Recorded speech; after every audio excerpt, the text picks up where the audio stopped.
remove the pouch. Open the pouch, remove the vest, and place it over your head.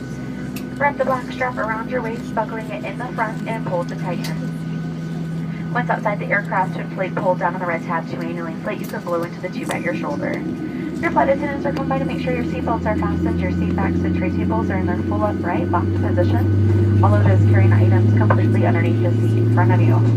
There's no smoking allowed on board or in the aircraft lavatories. This does include those electronic cigarettes.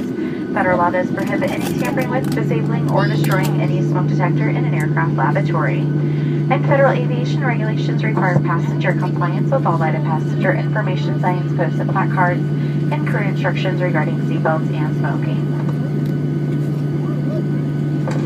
Also, folks, we do have 2 lavatories on board. Once the captain feels it safe, he will turn off the seatbelt sign. If you are getting up to use the front lavatory, please make sure no one is in the front lavatory. If someone is using it, we do ask that you wait at your seat, or you can use the one in the back.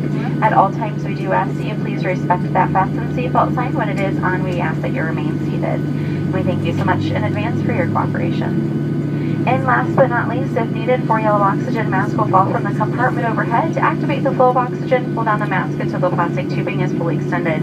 Place the mask over your nose and mouth and breathe normally. Secure the mask with the elastic strap.